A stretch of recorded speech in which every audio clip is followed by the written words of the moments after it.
Hi, I'm Brian White, the Director of Transportation Services for the City of Holland. I'd like to spend the next few minutes talking about our priorities and highlights for fiscal years 2020 and 2021. Before I do that, though, I would like to send a shout out to our streets and maintenance crews. We had a relatively quiet winter season up until the Christmas holidays. They ended up working both the Christmas and New Year's holidays. And I'd like to just acknowledge them for being out there during the holidays and keeping the roadways open for the City of Holland. Getting into the highlights for 2021, first, we were able to complete 3 projects related to lake levels and mitigating the effects of lake levels. That included some seawall repairs at Collin Park, a lift station for Pine Avenue to basically keep that dry over this past summer, as the lake levels were breaking records. And then 3, we were able to elevate the local streets there at Beach and Grove to also keep those dry while we saw record lake levels.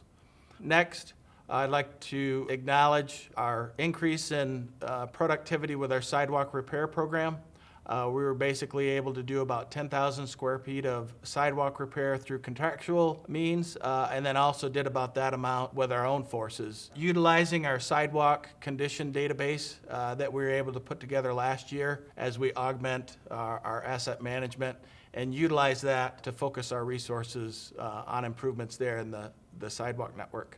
Next, I'd like to acknowledge that we were able to increase our asset management database by adding in approximately 6,000 signs to the database that, again, we'll be able to utilize in the future to keep and maintain that database and those signs up to date. And then lastly, in terms of highlights for 2021, we were able to implement our street improvement program, all the while coordinating that with BPW utility improvements.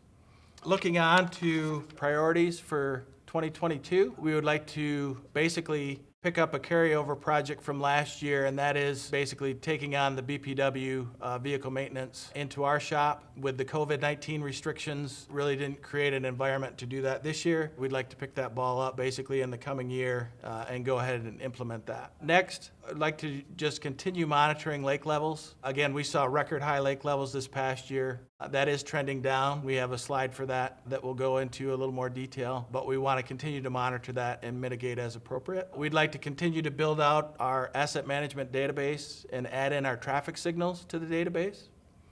And then we'd like to continue to work with the BPW and coordinate our streets capital improvement plan with their future utility improvements that they have planned. Then lastly, priority for us is to utilize our new composting facility to support construction projects in the future. So with that, I'd like to spend a little time talking about lake levels before we get into the charts and graphs. This lake level projection is from the Army Corps of Engineers from December 2020. The heavy black line is basically the recorded lake level data. And as you can see, in November of 2019, we crossed over. These are the record highs, these dashed lines for lake levels, and record lows. But you can see back in November 2019, we crossed over and started creating record highs, and we continued to set record highs until August of 2020. Now, thankfully, we crossed over. Now we're below those record highs, and that orange dash line, you can see those are projections for the future, and we hope that those hold true as they continue to stay below the record highs. So that's a good trend. We're going to continue to monitor that in the future, and we'll implement mitigation projects if they are necessary. But that's a good trend, and hopefully we can continue to see those lake levels go down. So the street resurfacing slide here basically shows over the last 3 years, we were able to maintain our target of 7.5 miles of road resurfacing and reconstruction per year for our streets capital project.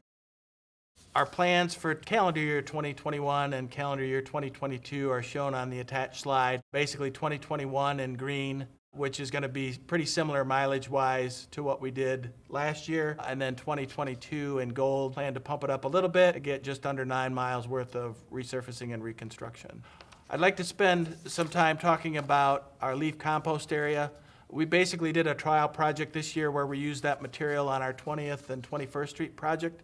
And as you can see from the photos, this is our compost area here off of 48th Street. But with that compost material, we grew really good grass on that project as a trial, and we'd like to continue that in the future on those future projects. In addition to that, we saw reduced removal costs with our program as we didn't send nearly as many leaves to outside vendors for recycling. We were able to just do that at our own facility. Now, there were some costs associated with maintaining our own facility. That ended up amounting to about $13,000 on top of the $16,000 removal. But again, you can see based on the expenses from past years that we're about evening out, if not doing a little better there. And then finally, I'd like to spend a little bit of time talking about future funding in terms of Act 51. As you know, with COVID-19, we saw pretty drastic reduction in average daily traffic to the tune of over 50%. We started coming out of that in late spring. We're still down, we think about 10% typically. That is going to impact funding in the future, and we're just going to remain flexible as we work with MDOT to understand what we're going to have to work with in the future in terms of funding.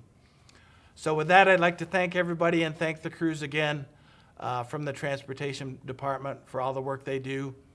We look forward to another successful year in 2021.